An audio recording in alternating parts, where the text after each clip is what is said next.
Jesús, la sangre de Jesús y un nuevo corazón. Solo de Jesús, la sangre de Jesús, que nos recuerda, nos fuerte, solo de Jesús, la sangre de nosotros, y nos sanará, y nos salvará, mi Dios. Solo de Jesús, mi Dios, el Dios en la tormenta yo, nombre alabaré, nunca cambiarás, no importa dónde esté, en tus manos están todas mis lágrimas, el mismo serás, no importa dónde esté. Que tu espíritu me guíe sin fronteras, más allá de las barreras, ahora que me llames, tú me llevas más allá de lo soñado, y de los pasos que hemos llevado, mis gracias, que tu espíritu me guíe sin fronteras, más allá de las barreras, ahora que me llames, tú me llevas más allá de lo soñado,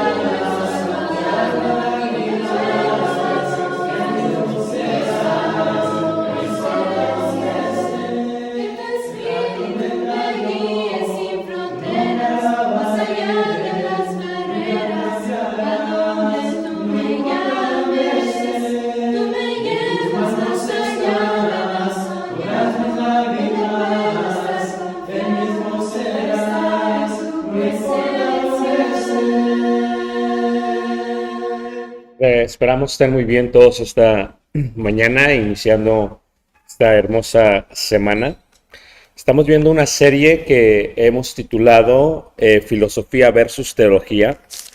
Y hemos visto, si nos han acompañado en las últimas 4 o 5 lecciones, hemos visto las 3 etapas de la filosofía. Hemos visto la edad ética, que fue del siglo VIII al siglo VI antes de Cristo. Vimos la edad presocrática, del siglo VI al siglo IV antes de Cristo. Y vimos también la filosofía clásica. La primera etapa comprendimos que habla acerca de la mitología griega, de las fábulas y del teatro.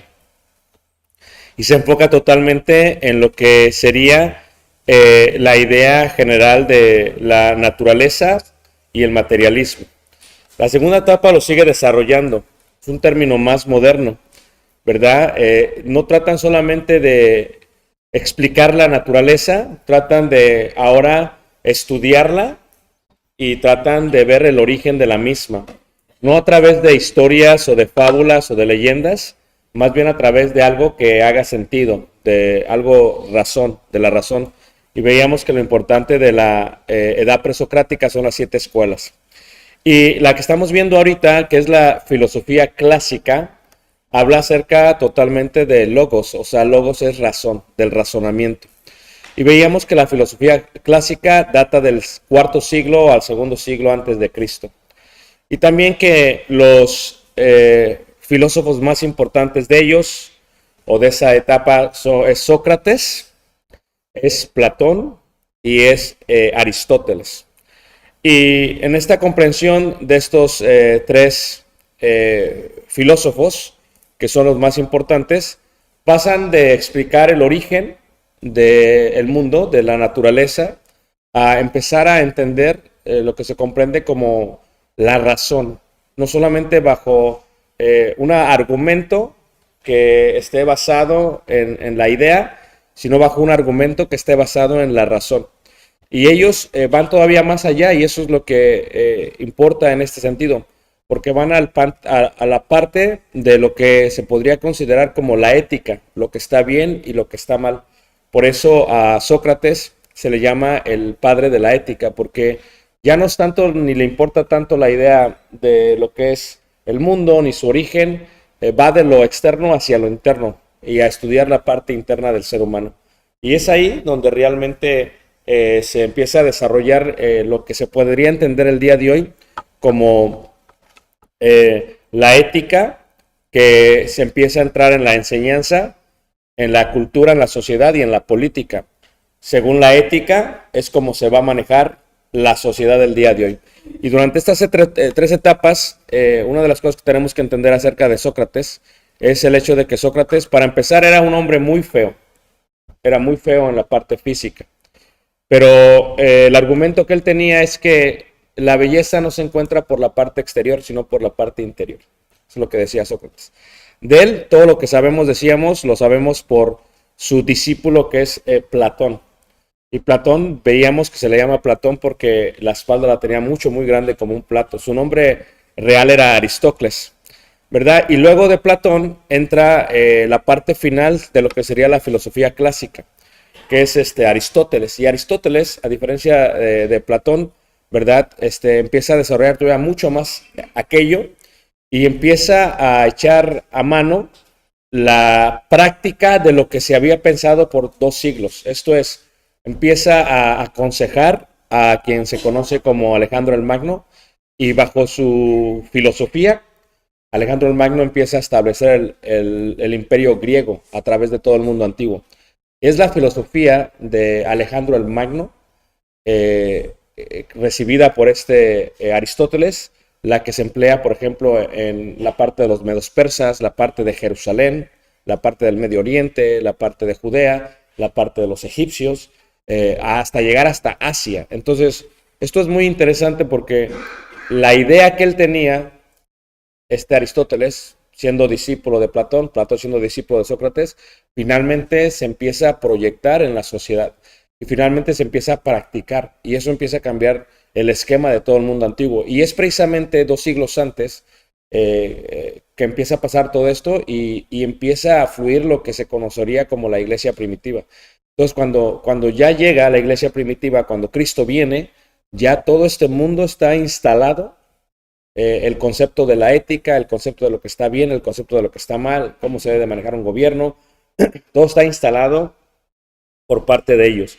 Y entonces, cuando vemos la carta de Colosas, lo que tenemos que entender en la carta de Colosas es que lo que los miembros de la iglesia batallaban era realmente con esas filosofías, con esas ciencias.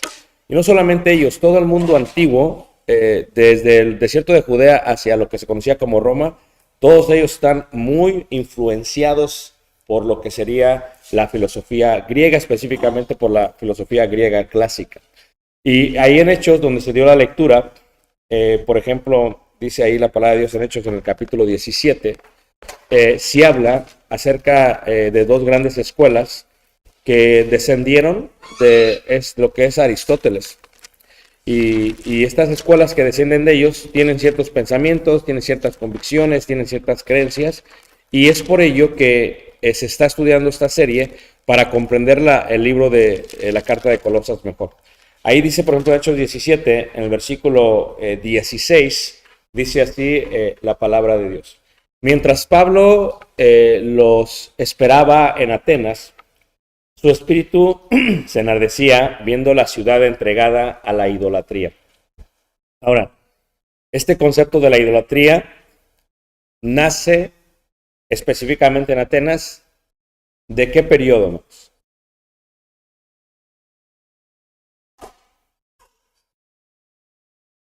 ¿De qué periodo nace, más? O sea que les doy se las vuelvo a repetir las 5 clases. ¿De qué periodo nacemos? De la edad mítica. ¿Ok? Recuerden ustedes que antes de la edad mítica, los dioses son la naturaleza. Durante la edad mítica, la naturaleza se transforma en una esencia humana. Y la idolatría del Partenón en Atenas es lo que sería Zeus, Polos, Afrodita, etcétera, etcétera. Es la naturaleza con cualidades humanas. Entonces, cuando dice aquí la escritura que la ciudad estaba entregada a la idolatría, es por la influencia de la edad mítica. Ya vimos todo esto, ¿ok? Pero luego vemos el versículo 17, dice, así que discutía en la sinagoga con los judíos. La sinagoga trae todo el contexto de la ley de Moisés, la Torá. Y en la Torá se tenía el origen de la humanidad como la tenemos nosotros, como la creemos nosotros.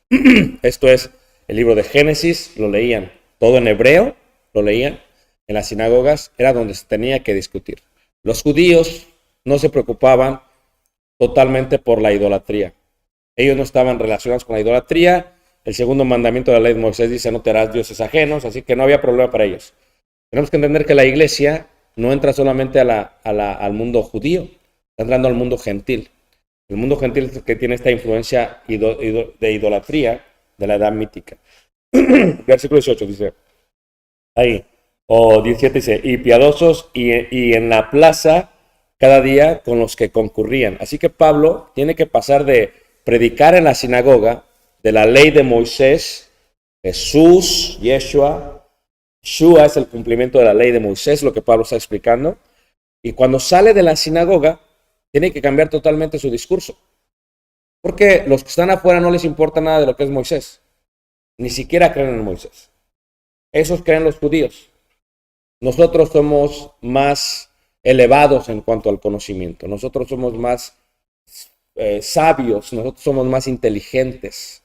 Nosotros somos más, es un pensamiento más elitista, más cultos. ¿Okay?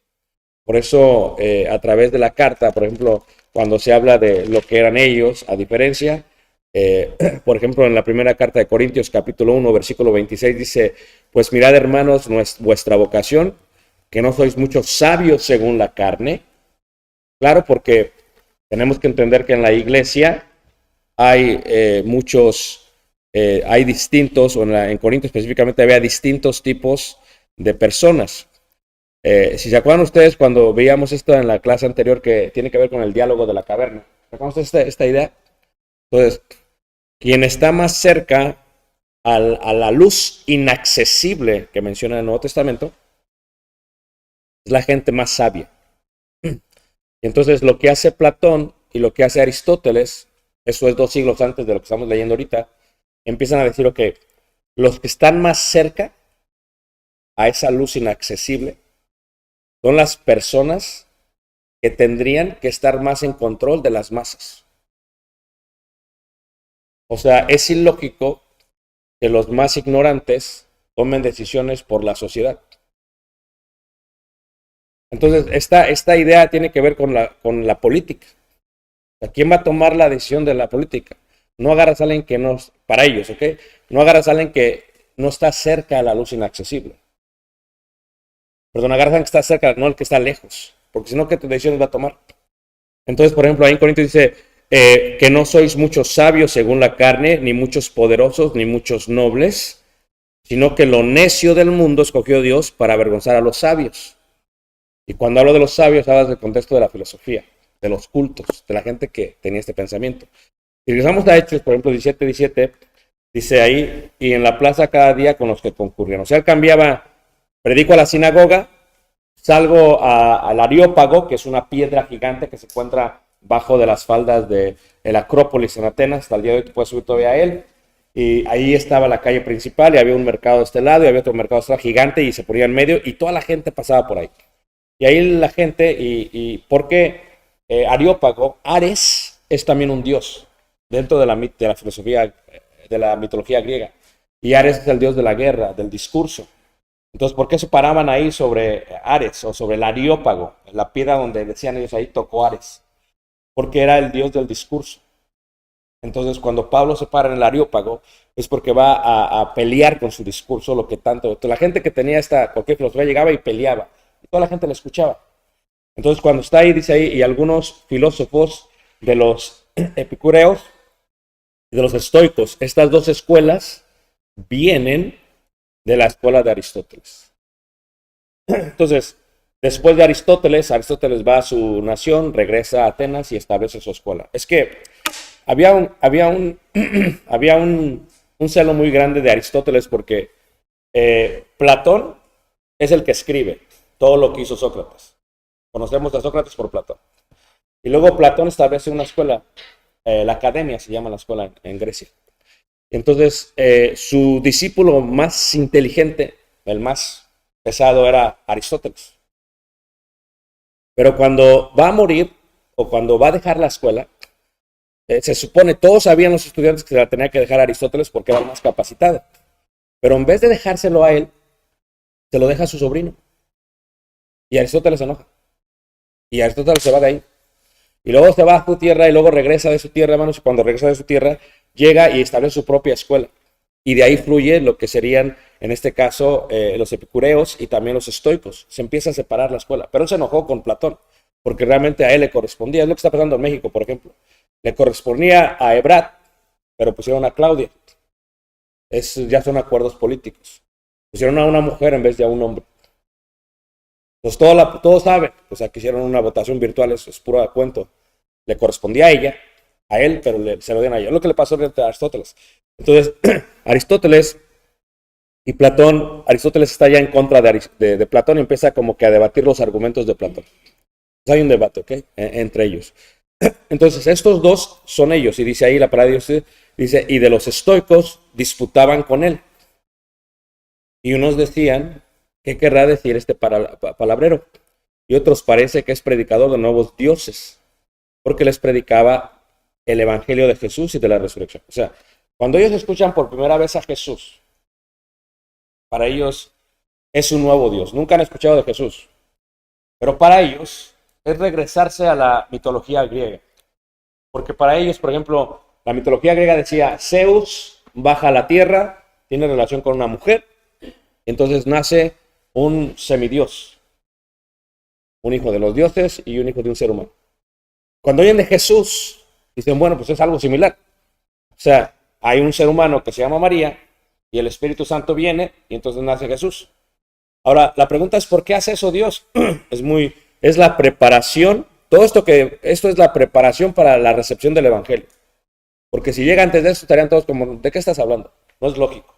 Pero toda esta transición de la edad mítica a la filosofía clásica es una transición de que los dioses pueden bajar a la tierra, pueden convivir entre nosotros. Y eso fue lo que hizo Jesús. Entonces, dentro de este concepto, eso es lo que sucedió. Y dice ahí en el versículo 19, y tomándole, le trajeron al Areópago, ahí está, por el dios Ares, al Areópago, diciendo, ¿podremos saber qué es esta nueva enseñanza de que hablas? ¿Por qué? Porque, ¿qué decía Sócrates? Yo solo sé que no sé nada. ¿Y qué decía Sócrates? La única manera de crecer y de aprender es que de vaciarnos y de escuchar algo nuevo. Entonces, Atenas estaba dispuesta a recibir algo nuevo. No había problema con ellos. Entonces, ¿qué es lo que hace Pablo? Empieza a argumentar. Y su argumento no puede estar basado en la ley de Moisés. Porque la ley de Moisés es para los judíos. Su argumento tiene que estar basado en la filosofía. Entonces, ¿qué es lo que hace él? Toma parte de una poesía de un filósofo del segundo siglo dedicada a Zeus y la aplica a lo que hizo Dios con nosotros. ¿Okay? Entonces ahorita veremos esa parte. Entonces eso es lo que sucede. Este es el mundo en el que están ellos viviendo. Entonces, esta influencia en Colosenses, cuando veíamos esto en la última lección, en el capítulo 2, estaba totalmente en ella. Pero recordemos esta parte de la luz. Quien está más cerca de la luz es quien sabe más. ¿Ok? ¿Por qué? Porque ha salido de la caverna. Y esta historia, este diálogo de la caverna de Platón, es algo que no se toma ya solamente como una historia. Esto es lo increíble, ¿no? Hace un diálogo, hace una historia, y esto ya se toma como doctrina, como una enseñanza, como algo fiel. Pero esto, a diferencia de los presocráticos y de la edad mítica, esto ya utiliza la razón. Hace sentido. Esto es muy diferente, amigos, porque la mitología no se puede comprobar, pero esto se puede comprobar a través de la razón. Entonces en Colosenses 2, en el versículo 8 dice ahí, mirad que nadie os engañe por medio de filosofías y huecas sutilezas. Entonces cuando tú ves a Platón, ¿verdad? Lo que hace Platón es que Platón describe varias cosas. Entre ellas describe lo que es la teoría de las ideas, toma de las 7 escuelas de los presocráticos y entonces les da sentido a ellas. ¿Ok? pero se profundiza todavía mucho, mucho más. O sea, toma de Pitágoras y expande lo de Pitágoras y escribe acerca de Pitágoras y toma de todas estas escuelas y las empieza a colocar en diálogos, porque vean que él tiene diálogos. Un diálogo es un libro, una historia, y es la manera de aprender. Para ellos escribo un diálogo, es una historia, es un cuento, pero en el cuento está basada la doctrina que te estoy enseñando. Y es mucho más fácil acordarse de un cuento que si te lo explico en doctrina, porque el cuento nunca se va a olvidar. Entonces, una de las cosas más importantes que hace Platón, aparte de los diálogos de Sócrates, y yo creo que ustedes han escuchado de lo que es el amor platónico. ¿Han escuchado esa expresión? El amor platónico, hermanos, es un término que le da Marsilio Ficino.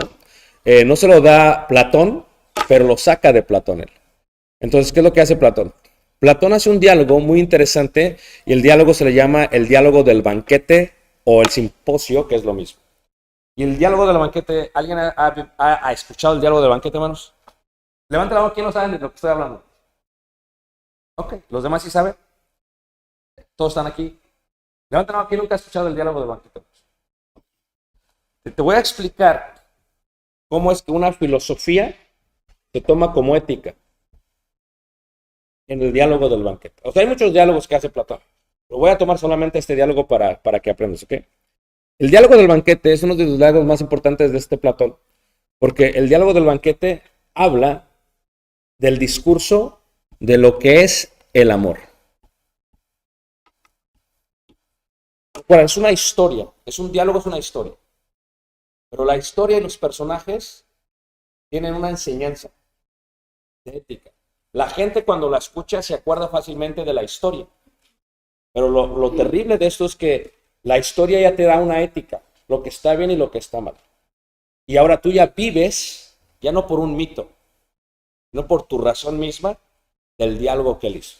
Así es como se manejaba la filosofía. Entonces, en esta historia se hace un banquete, se invita a varias personas a dar un diálogo o que expliquen lo que es el amor. ¿Okay? Y en el banquete empiezan todos a debatir específicamente del dios Eros. Y el dios Eros es, ¿han visto alguna vez que, cómo se le llama dios Eros en la forma popular el día de hoy? Cupido, es el dios Eros, es la misma idea. ¿Okay? El dios Eros es realmente un pequeño ángel, lo ves tú por ejemplo en el Museo del Louvre, ahí todas las partes cuando ves todo lo que es la filosofía, la edad griega, te ves todos los diferentes tipos de Eros que hay o de ángeles que hay, lo que es Cupido para que me entiendan. Entonces cuando empiezan a debatir esta parte acerca del dios Eros o el dios del amor, es aquel que tiene el arco y que tiene la flecha. ¿Ok? Y entonces Eros, empiezan a debatir si Eros realmente es hijo o es el dios más viejo de todos los dioses. Porque como para ellos, los dioses vienen de este dios se tomó esta diosa y nació otro dios. Entonces dicen ellos, bueno, sí, pero para que ellos se juntaran, tuvieron que haber hecho el amor, tuvieron que haber hecho el Eros. Entonces, antes de que ellos estuviesen, ya existía el Eros. Entonces la idea es llevar a todos hasta que decir que el Eros era muy, muy antiguo. Entonces, en el mismo se dan discursos comenzando desde el terreno físico y suceden hasta llegar al de Sócrates y la partera. Y todos hablan de lo que es el amor. El amor, el amor, el amor, el amor, el amor. El amor físico es esto, el amor es esto, el amor es esto, el amor es esto. Pero cuando llegan a la parte del amor espiritual, llegan a un punto muy interesante.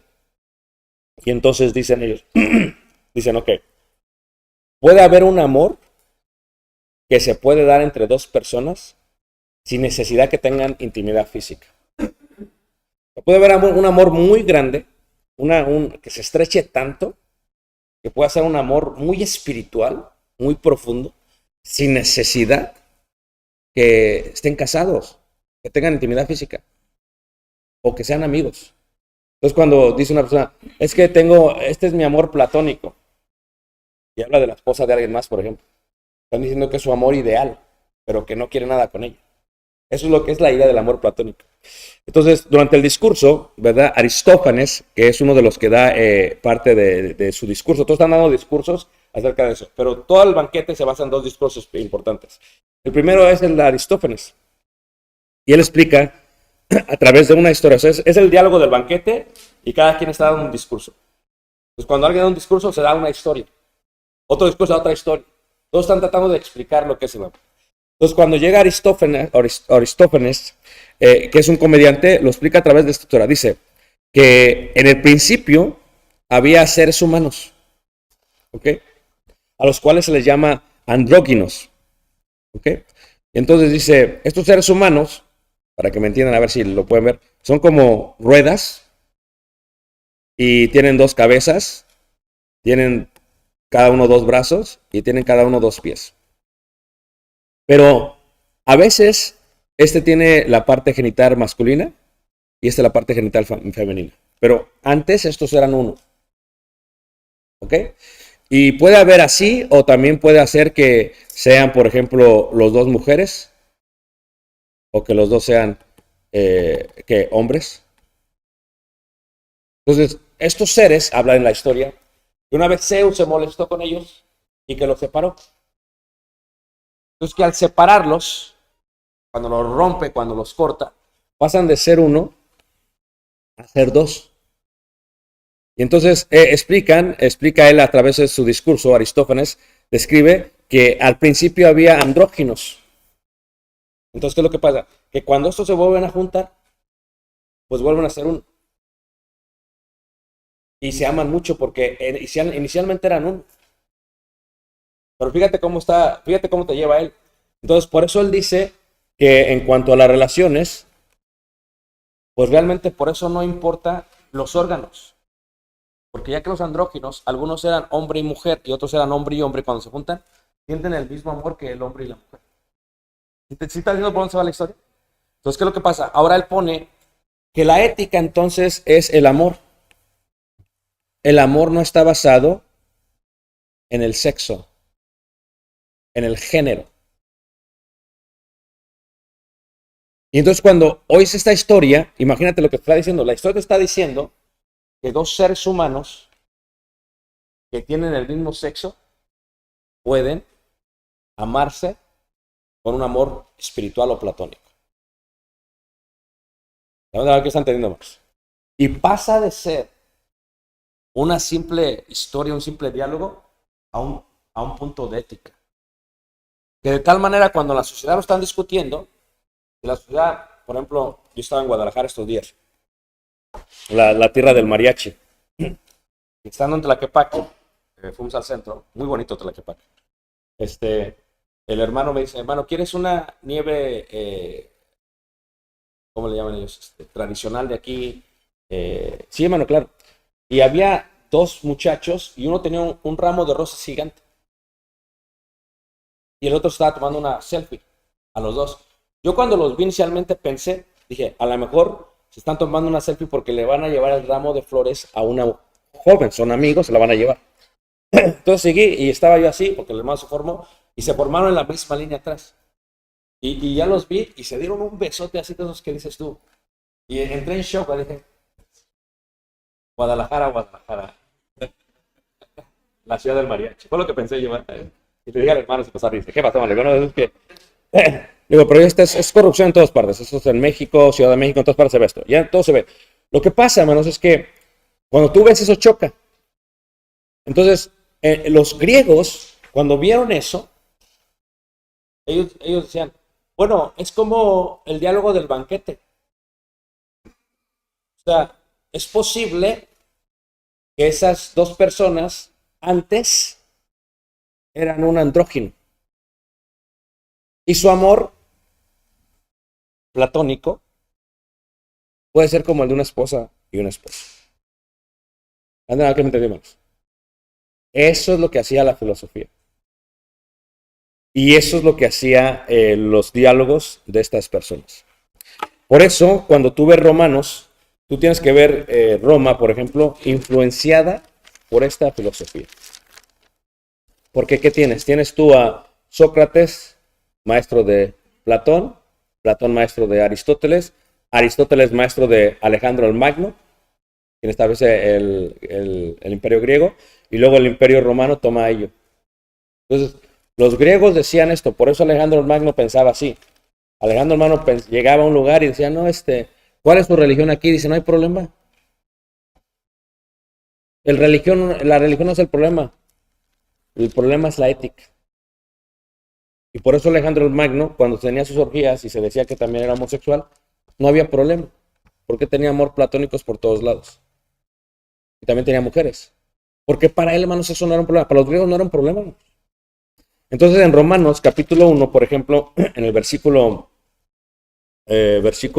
21, entonces ahora te das cuenta cómo la filosofía, los griegos, toman la parte de la inmoralidad y la hacen algo que en su razonamiento esté bien. En su razonamiento no hay problema. En Romanos 1, en el versículo 21, dice, pues habiendo conocido a Dios, no le glorificaron como a Dios, ni le dieron gracias, sino que se envanecieron en sus razonamientos y su necio corazón fue ¿qué? Entenebrecido. Versículo 26. Por esto Dios los entregó a pasiones vergonzosas. O sea, ya que tú te haces sabio, crees que te la sabes toda, ¿ok? Dios te entrega una pasión vergonzosa, pues aún sus mujeres cambiaron el uso natural por el que es contra naturaleza. O sea, ¿qué argumento tiene una lesbiana en los tiempos del primer siglo? Su argumento es fácil. El diálogo del banquete. Ese es su argumento. Todo el mundo lo conoce, todos saben de qué estoy hablando y todos los que lo han leído saben lo que dice.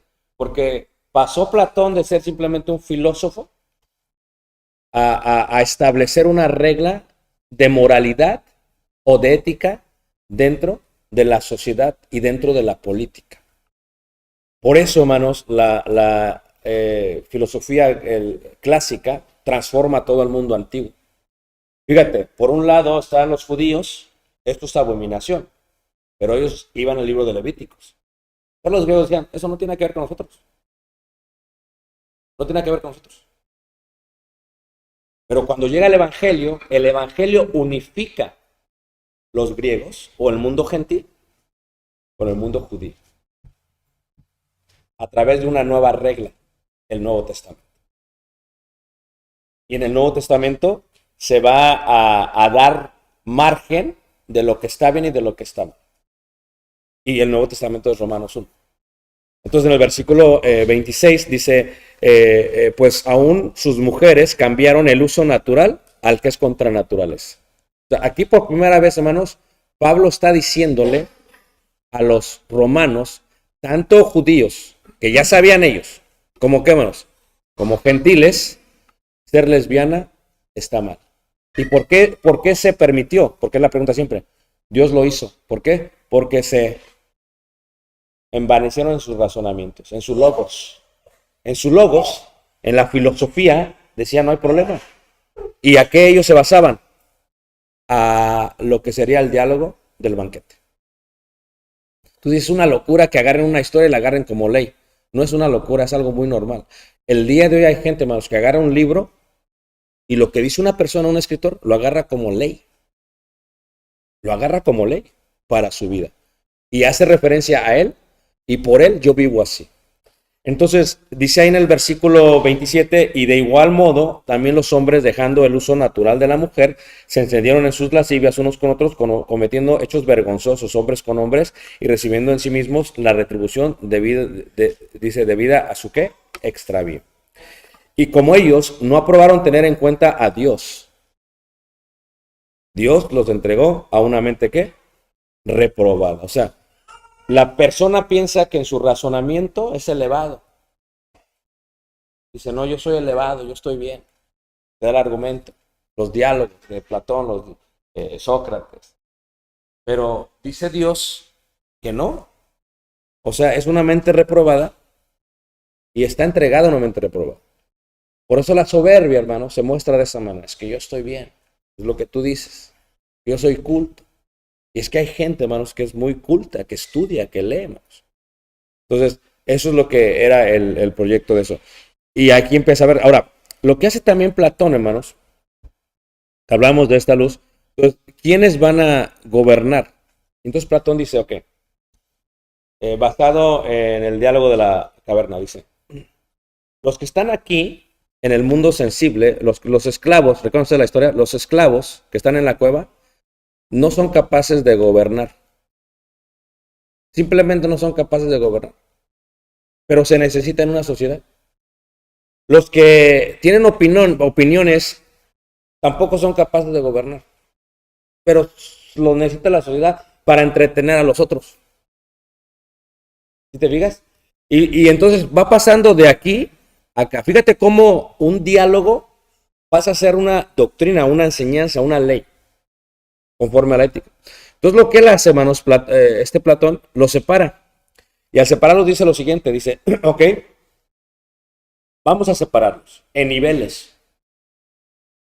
El nivel más bajo es los obreros y labradores, los que trabajan la tierra y los que trabajan. Es el más bajo.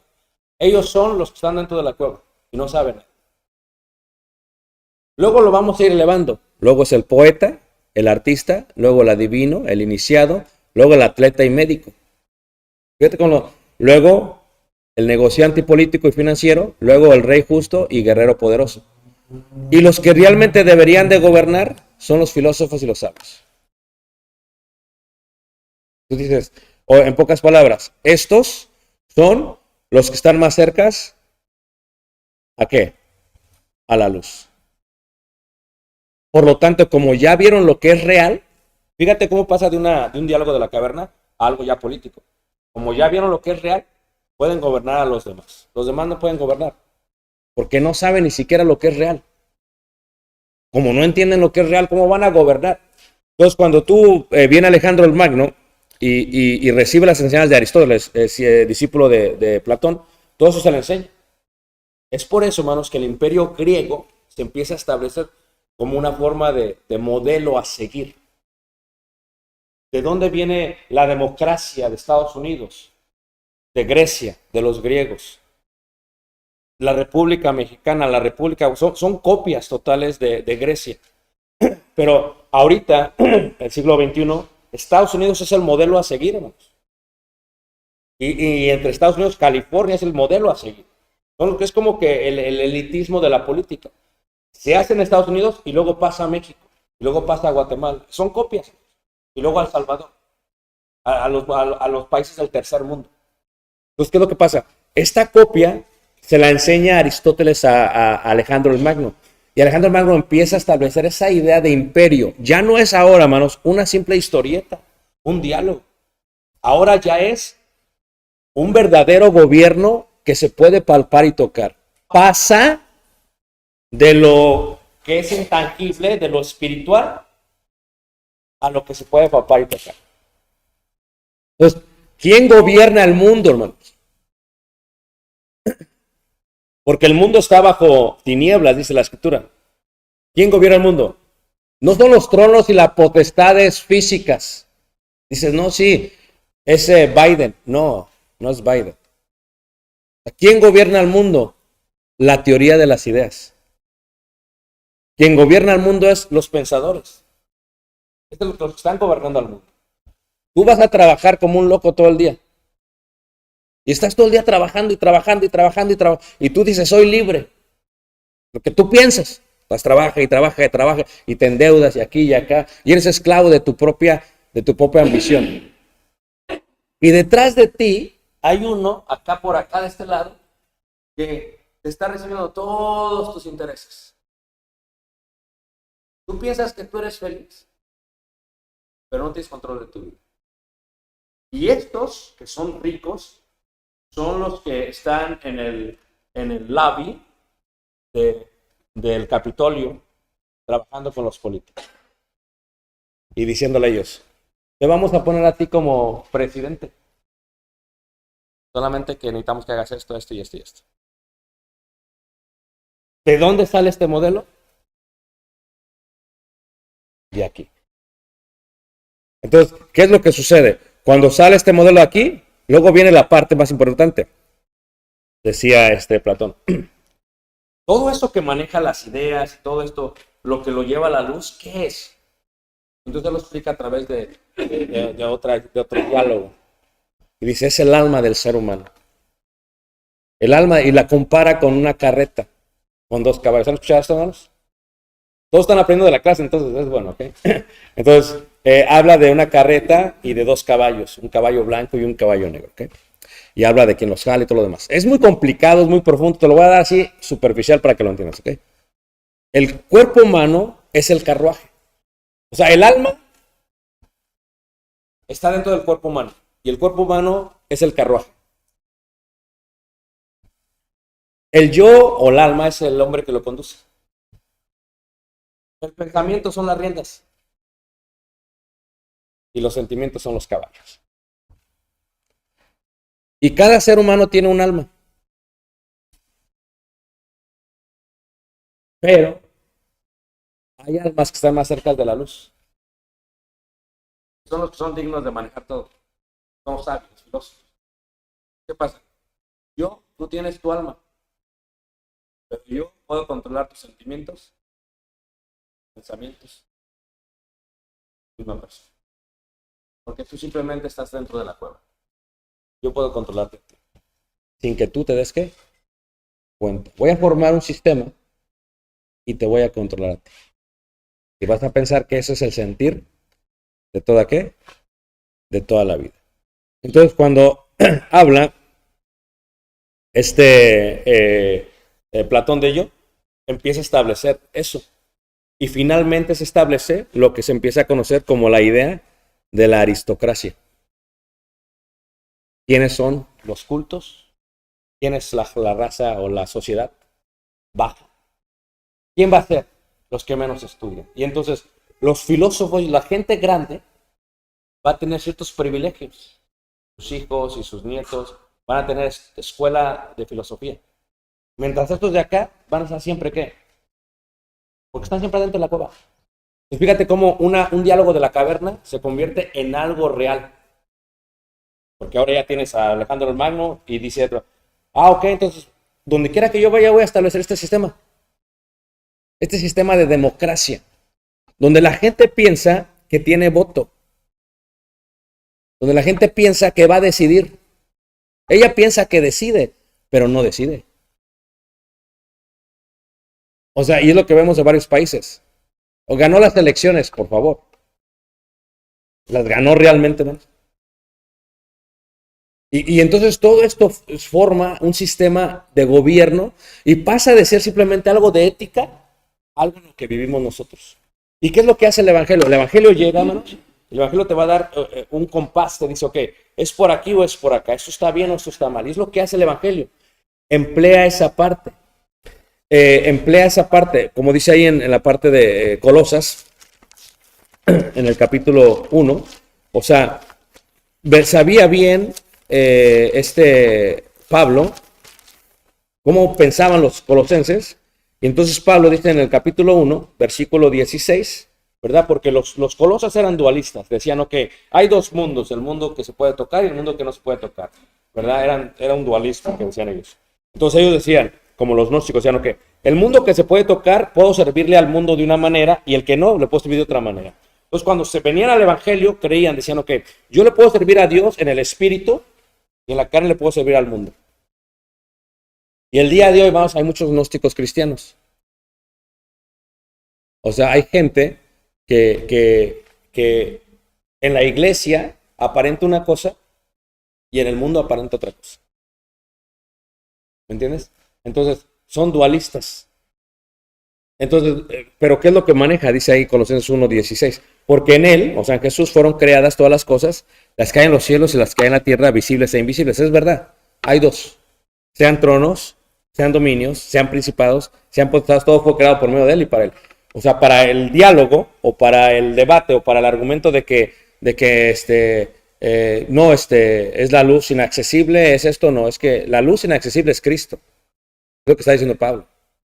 Y Pablo empieza a utilizar poetas de ellos para entender esto. Y cuando empieza a entrar todo esto en la política, ¿verdad? Hay otro diálogo, son dos diálogos muy interesantes, y esto lo estudian todos los abogados, el diálogo de la república y el diálogo de las leyes. Fíjate cómo pasa Platón. pasa de una historia de la caverna a hacer un diálogo de la República. Y la República establece esto.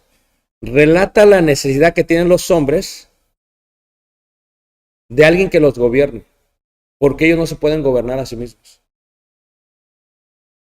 Y por lo tanto, como no pueden ser independientes, necesitan que alguien los gobierne, porque no tienen la luz para gobernarse. ¿Me entiendes? Y empieza a separar. Primero bases y luego dice, ok, por lo tanto, tiene que haber de alguna otra manera en un gobierno gente que se dedique a las labores, o sea, a la producción, gente que se dedique a la defensa, o sea, al ejército, y gente que se dedique al gobierno. ¿Okay? El sistema ejecutivo. Lo que hace. O sea, lo que vivimos nosotros, hermanos, es una copia de Platón. Por eso tú dices, ¿cómo puede ser posible que permitan que la comunidad LGTB tenga derechos? Porque ¿cuál es el debate del presidente? Es que él cree esto, no hay problema. Pero cuando lo hacen ley ya te afecta, ¿no? Cuando lo hacen ley ya te afecta, ¿no? Es como el niño llega con su papá lo invita al Dennis, llegan al Dennis el niño y el papá, llegan al Dennis, están en el Dennis, van a tomar y tienen una taza y tienen un plato, ¿va? Y le hace el niño, ¿sabe qué, papá? Yo ya soy niña. A ver, ¿cómo que ya eres niña? Sí, porque en la escuela nos enseñaron que si yo me siento niña, puedo ser niña. Ah, ¿cómo? Le dice el papá al niño, ¿qué? Dice, sírveme jugo. Dice, y el niño lo va a servir en la taza. Dice, no, ahí no, en el plato. Dice, ay, papá, ahí no se puede. No seas tonto, ahí se cae. Digo, no, ahí sírveme. ¿Sabes por qué? Porque el plato me acaba de decir que ya es taza. Ya se siente taza. Así que sírvemelo. No, es que no se puede, papá. Dice, exactamente, mijo, no se puede. Tú no siento niño. No, pero yo siento que soy niña. Tú puedes pensar lo que tú quieras. Entonces, lo que hace la razón es esta. Lo que hace la ideología de género es esta. El cuerpo físico nadie lo puede negar. No lo puedes negar. Es más, si te mueres y estás, porque yo no he estudiado arqueología, y encuentran los huesos, sabes si eres hombre o eres mujer. No es como que estaba en medio, no. Es hombre o mujer, físicamente. Pero ahora, en el argumento, se está yendo a la mente. No, yo acepto que soy hombre físicamente, pero acá me siento niña. Entonces, tú te sientes que eres taza, pero eres plato. No vas a funcionar como taza. Y lo que hace el Evangelio es que empieza a corregir esa parte. Los tronos, lo que gobierna es esto. Lo que palpamos es esto. El mundo está bajo tinieblas, dice Pablo. Pero tienes que entender que no es el argumento el que lo hace correcto. Pero tienes este diálogo de la República de las Leyes donde establecen esto. Imagínate, ahora establecen que el ejército va a proteger la idea, un ideal. Es el ejército el que lo protege. ¿Y qué puedes hacer ante esas cosas? Y es el gobierno el que los maneja. El gobierno maneja el ejército. O dices tú, ¿cómo puede ser que Napoleón tan chaparro podía gobernar ejércitos? Porque él era... ¿Cómo puede ser que Benito Juárez estaba bien chiquito, hermano? Todo está aquí, hermano. ¿Qué es esto? Pero si tu razonamiento está entenebrecido, como dice la Escritura, o si tú piensas que eres sabio y no lo eres, entonces todo está totalmente, ¿qué? Corrompido. ¿Ok, hermanos? Y así fue como entra Aristóteles a colocar todo eso. Entonces, dentro de esta estructura, hermanos, de introducción, lo que estamos viendo es, ahora vamos a entender cómo es que pensaban los colosenses. Un poco, había judíos, sí, pero no tantos, no tanto judío, era totalmente, ¿qué, hermanos? Gentil. Y les voy a mostrar, si me permiten, hermanos, dos textos, y con eso termino. El primero, ¿verdad? Se encuentra ahí donde vimos en el capítulo de Hechos, en el capítulo 17. Y ahí dice en el versículo 28, 17, 28 dice, porque en él vivimos y nos movemos y somos como algunos de vuestros propios, ¿qué, manos? Poetas. También han dicho, porque el linaje suyo, ¿qué? Somos. ¿Sabes cómo dice todo el diálogo? El diálogo habla totalmente de Zeus y el diálogo habla de que descendemos de Zeus. Y la pregunta que te haces es, ¿por qué Pablo toma la poesía griega refiriéndose a Zeus y la aplica al Dios verdadero? Y eso lo veremos en la próxima lección, si Dios quiere. ¿Ok? Muy bien. Preguntas, hermanos. Vamos a ver si... Preguntas. Ya casi acabamos la introducción, hermanos. Disculpe que le decía que es para una audiencia más amplia, pero la tenía que dar porque es importante para entender Colosas. Preguntas. ¿Quién no me entendió? ¿Quién todavía está con los andróginos? ¿Quién no me entendió? ¿Quién entendió la clase, hermanos? ¿Sí? Ok. Preguntas. ¿Alguna referencia, alguna reflexión? Hermano Tony. Miren, ya tengo mis lentes. Es que ya no veo. Estuve en Guadalajara y ya no veía porque no había luz, pero aquí veo que sí hay luz, entonces, gracias, Juan. Aquí veo bien. Muy bien. Hermano Tony, perdón.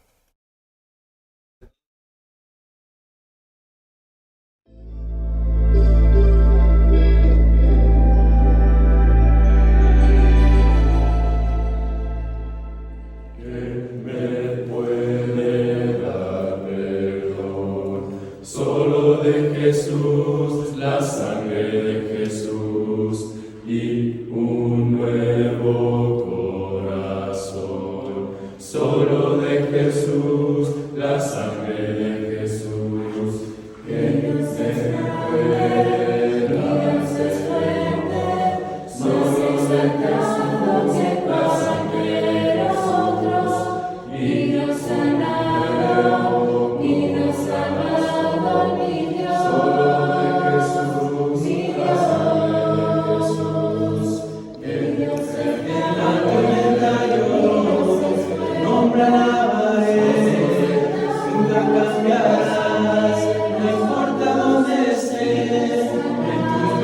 Está, todas mis lágrimas.